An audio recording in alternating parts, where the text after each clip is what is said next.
Dans la chambre de Violette, un soir, 3 messages firent irruption sur son mur.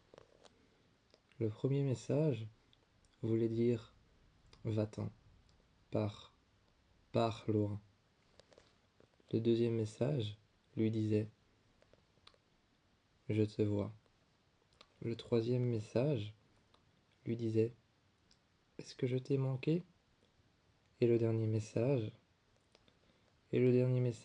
lui, n'était pas vraiment un message, plus un avertissement. À sa fenêtre, deux filles étaient en train de la regarder. Lorsqu'elle s'est approchée de ces deux filles, elles remarquèrent d'abord que lorsqu'elle s'éloignait de ces deux filles, elle disparaissait comme une ombre.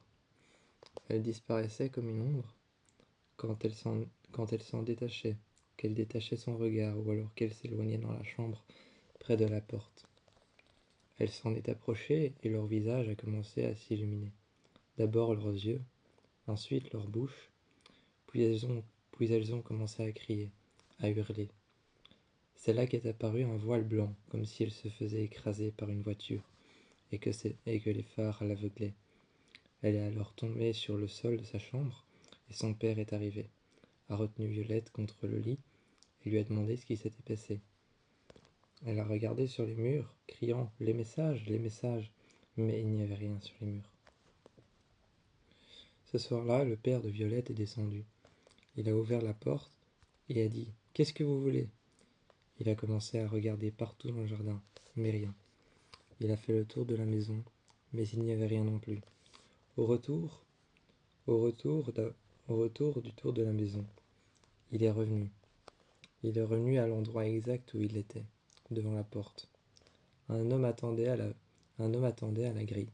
La grille était fermée. Lorsqu'il a été ouvrir la grille, cet homme est parti. Il a continué son chemin.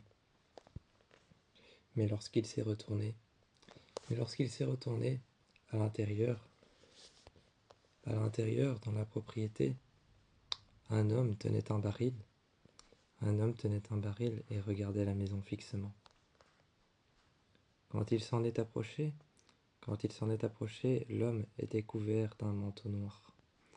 Il était couvert d'un manteau noir, un manteau qu'il tenait au niveau de son épaule et qu'il tenait au niveau de ses bras. Au niveau de ses bras, il serrait son manteau contre lui. Il n'hésitait pas à tenir sous son manteau un baril avec de l'essence et regardait la maison. Il répétait tout bas « Il faut qu'on y mette fin. Il faut qu'on y mette fin. Il faut qu'on y mette fin. » Il répétait ça encore tout bas « Il faut qu'on y mette fin. » Traçant tout autour de la maison un cercle avec de l'essence. C'est alors que le père de Violette commença à dire « Oh, mais qu'est-ce qui vous prend ?» Il poursuit alors l'homme, et l'homme alluma une allumette. Regarda la maison, en disant « Je suis désolé », d'une voix triste. Il lança l'allumette, et la maison prit feu. La maison prit feu, mais tout de suite après, le feu s'éteigna comme s'il n'y avait jamais eu de feu. Il s'éteigna en un claquement d'œil. En un clignement d'œil, le feu s'éteigna, tout de suite. Comme si en une minute ou en une seconde, le feu avait disparu. Le feu se transporta alors sur le visage de l'homme. Le feu se transporta sur cet homme. Et cet homme repartit, le visage à moitié brûlé. Cette nuit-là, beaucoup d'apparitions étranges ont commencé à surgir. 2 petites jumelles à moitié brûlées, mais aucune flamme. Une chaleur intense dans la maison. L'impression qu'à l'intérieur des murs, ça brûlait. L'impression qu'il y avait du feu à l'intérieur des murs. L'impression que les entrailles de la maison étaient en feu. 2 femmes sont apparues à l'intérieur de la maison. Elles sont apparues le visage plein d'espoir, mais ne restant à peine qu'une seconde, leurs yeux étaient déjà gris. Leurs yeux tombaient sur le côté, leurs pommettes, leurs fossettes difformes, aucun sourire, un air neutre, livide. Elles sont restées là un instant. Elles commençaient à s'effacer, comme les traits d'un crayon sous une gomme. Leur visage, peu à peu, prenait une forme fantomatique, et elles commençaient à s'effacer de la maison. Lorsqu'elles sont parties, la maison a repris son cours normal.